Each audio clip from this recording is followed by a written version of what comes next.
ஒரு நல்ல நிலையில இருக்கணும்.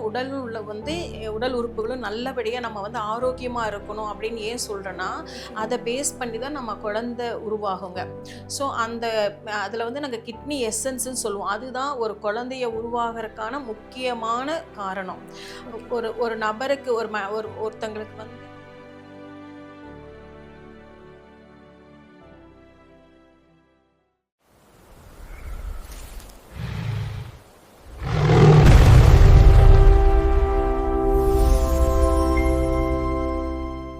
இந்த டிசிஎம் மூலமா இந்த கிட்னி டிசீஸ் எல்லாம் கியூர் பண்ணலாமா மேம்? பண்ணலாங்கம்மா ஓகே. கண்டிப்பா. ஆக்சுவலா டிசிஎம்ல கிட்னியோட ஃபங்ஷன் நம்ம பார்க்கும்போது, ஒரு பெரிய ஃபங்ஷன் ஆக்சுவலா. கிட்னி ஒரு பெரிய பங்கு வகிக்குது டிசிஎம்ல. ஓகே. ஆக்சுவலா பார்த்தீங்கன்னா, ஒரு குழந்தை உருவாகுறதுக்கு கிட்னியோட எசன்ஸ்ன்னு சொல்வோங்க. ஓகே. அதாவது ஒரு தாயிடம் இருந்தும், ஒரு அப்பா அம்மா ஒரு தந்தையிடம் இருந்தும் வர்ற அந்த அவங்களுடைய எனர்ஜி இருக்கு இல்லைங்களா? எசன்ஸ் அதுதான் ஒரு குழந்தைக்கு பெரிய மூலாதாரம். கிட்னி எசன்ஸ்ன்னு சொல்வோம். அதனால தான் நம்ம ஒரு கன்சீவ் ஆகறதுக்கு முன்னாடி, ஒரு குழந்தைய பெத்து எடுக்கறக்கு முன்னாடி 2 பேருமே அம்மா, அப்பா 2 பேருமே ஒரு நல்ல குவாலிட்டியான உடம்பா இருக்கணும். ம். மனநிலையும் குவாலிட்டியா நல்லா ஒரு நல்ல நிலையில இருக்கணும். உடல் உறுப்புகளும் நல்லபடியா நம்ம ஆரோக்கியமா இருக்கணும் அப்படின்னு ஏன் சொல்றேன்னா, ஓகே. அத பேஸ் பண்ணி தான் நம்ம குழந்தை உருவாகுங்க. ஓகே. ஸோ அதுல நாங்க கிட்னி எசன்ஸ்ன்னு சொல்லுவோம். அதுதான் ஒரு குழந்தைய உருவாகுறதுக்கான முக்கியமான காரணம். ஓகே. ஒரு ஒரு நபருக்கு ஒருத்தங்களுக்கு இந்த கிட்னி எசன்ஸ் அப்படிங்கிறது அம்மா, அப்பா கிட்டேருந்து கிடைச்சதுங்க. ஓகே. அது நமக்கு தீராம நம்ம உடம்புல அது பாதுகாப்பா இருக்கும். அது நம்ம வாழ்க்கையில நம்ம தீராம நம்ம வச்சுட்டே இருக்கிற வரைக்கும் தான் நம்ம முதுமை அடைய மாட்டோம். அதாவது ஒரு கிட்னி எசன்ஸ் தான் நம்ம அ ஒரு பல்லு வளர்ச்சிக்கு கிட்னி முக்கியம். ஓகே. ஹேர் நல்லா இருக்கணும் அப்படின்னா கிட்னி கண்டிப்பா நல்லா ஓ! இருக்கணுங்க.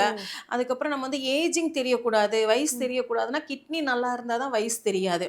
ஸோ ஓ! அதோட ஃபங்ஷன்ஸு. அப்புறம் ரீப்ரொடக்ஷன் சிஸ்டம் நம்ம கன்சீவ் ஆகணும் ம். அப்படின்னாலுமே நம்ம கிட்னி நல்லா இருக்கணும். ஓ! அப்பதான் நம்ம அப்ப கன்சீவ் பிரெக்னன்சிக்கு ஆகுற மெயின் இம்பார்ட்டன்ட் கிட்னி. கிட்னி தான். ஆமா. ஓகே. குழந்தை உருவாகணும், அந்த ஒரு கரு தரு உரு கருத்தரிக்கணும்னாலும் நம்ம கிட்னி எசன்ஸ் முக்கியம். ஓகே. கிட்னி எசன்ஸ் நம்ம பேரண்ட்ஸ் கிட்டருந்து நமக்கு வந்துச்சு. அது நமக்கு விரயமாகாம நம்ம பாடியில சேமிப்பா இருக்கணும். ஓகே. அது நமக்கு பார்த்தீங்கன்னா, இப்போ ஒரு பாட்டுல கூட வந்திருக்கும் பாருங்க. ரஜினி பாடுவாரு, "எட்டு எட்டு வயசா ம். பிரிக்கும்னு" ஏதோ ஒரு ம். ம். சாங் இருக்கும். ரஜினி சார் பாடுவாரு. அது எப்படின்னா, நம்ம உடம்புல 8 வருஷத்துக்கு ஒரு தடவ மாற்றம் வந்துட்டே இருக்குங்க. ம். ம். ஆக்சுவலி லேடீஸ்க்கு பெண்களுக்கு 7 வருஷத்துக்கு ஒரு தடவ பாடியில ஒவ்வொரு மாற்றம் 7, 14, 21 அந்த மாரி மாறும்.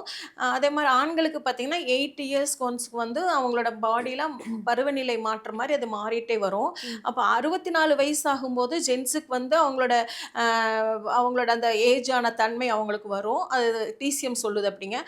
லேடீஸ்க்கு பார்த்தீங்கன்னா 54 இயர்ஸ்லங்க. அவங்களோட மெனோபாஸ்லாம் முடிஞ்சு அந்த ம். டைம்ல அவங்களுக்கு அந்த ஏஜுக்கான அந்த பெண்மைக்கான அந்த ஈஸ்ட்ரோஜன் எல்லாம் குறைஞ்சு, அந்த ஹார்மோன் இன்பேலன்ஸ் ஆகுறது, மெனோபாஸ் ஆகுறது, அது எல்லாமே பார்த்தீங்கன்னா 54 இயர்ஸ் அந்த மாரி ஒரு கணக்கு வச்சிருக்காங்க. எல்லாத்துக்கும் இது கிடையாது.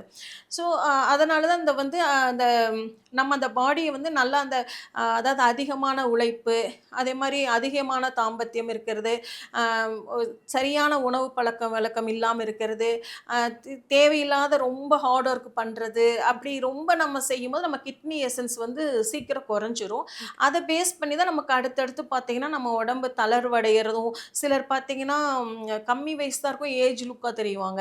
ஆ, சிலர் ஆ. பார்த்தீங்கன்னா, நல்லா தெரியாது. நல்லா இருக்கு. ஏன்னா, அவங்க லைஃப் ஸ்டைலு. ம். அவங்க ம். என்ன மாரி ஃபுட் எடுத்துக்கிறாங்க, அவங்க என்ன மாதிரியெல்லாம் சாப்பிடுறாங்க, அவங்க அதனால தான் நம்ம முன்னோர்கள் என்ன சொன்னாங்க, குடும்ப வாழ்க்கையில இருக்கும்போது மாசத்துக்கு 2 தடவ தான் அப்படின்னு சொல்லியிருக்காங்க. ஏன்னா, நம்ம இந்த வார்த்தை கூட நீங்க கேள்விப்பட்டிருப்பீங்க.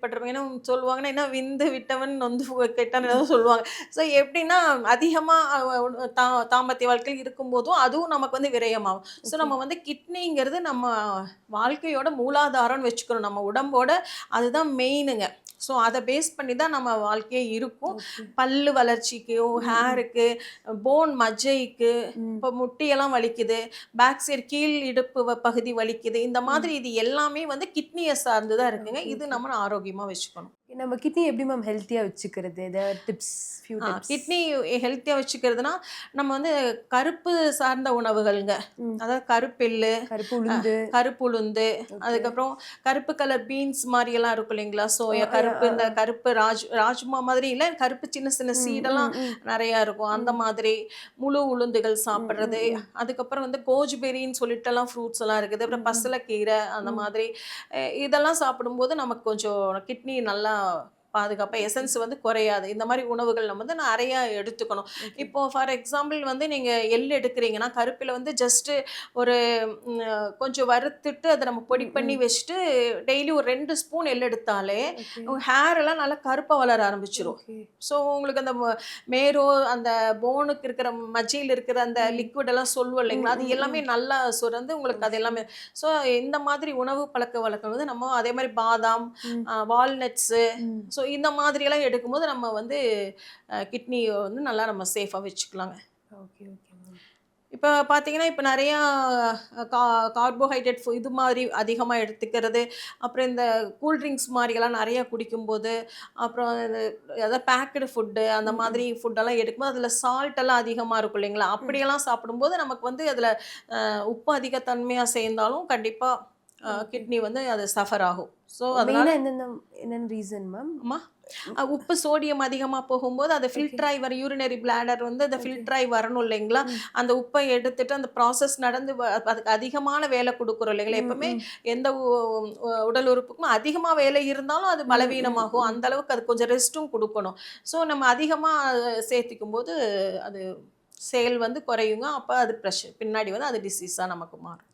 அ வேற ஏதாவது ட்ரீட்மெண்ட் யூஸ் பண்றீங்களா மேம்? இந்த கிட்னி டிசீஸ் எல்லாம் கியூர் பண்றதுக்கு? டிசிஎம் தவிர டிசிஎம்ல தான் நம்ம யூஸ் பண்ணுவோங்க. டிசிஎம்ல ஸ்டோன்ஸ் ரிமூவ் பண்றதுக்கு பண்ணுவோங்க. பண்ணுவீங்களா? பண்ணுவோங்க. அதாவது 4 ஓகே, விதமான ஸ்டோன் இருக்குங்க. ஓகே. அதாவது கிட்னி ஸ்டோன் தண்ணி அதிகமா குடிக்கிறனாலே கிட்னி ஸ்டோன் வருங்க. அதுதான், அதுதான். தண்ணி அதாவது அதிகமா குடிக்கிறனாலயும் வரும். ம், ம். சில ஸ்டோன் 4 வகையான ஸ்டோன்ல 2 வகை ஸ்டோன் பார்த்தீங்கன்னா, தண்ணி குறைவா எடுக்கிறனால ஸ்டோன் உருவாகுங்க. ஓகே. ஸோ கரையிற ஸ்டோனும் இருக்கு, கரையாம ம், அப்படி இருக்கிறது இருக்குங்க. ம், ம், ஸோ அது வந்து நம்ம லைஃப் ஸ்டைல பொறுத்து நம்ம எந்த மாரி எடுத்துக்கிறோங்கிறத பொறுத்து தான். ம், இப்போ ம், நீங்க டெய்லியுமே ஒரு ஆரஞ்சு எடுத்துட்டே இருந்தாலே, ம். நமக்கு வந்து கொஞ்சம் நல்லா அ விட்டமின் சி. ம், நல்லா இருக்குங்க.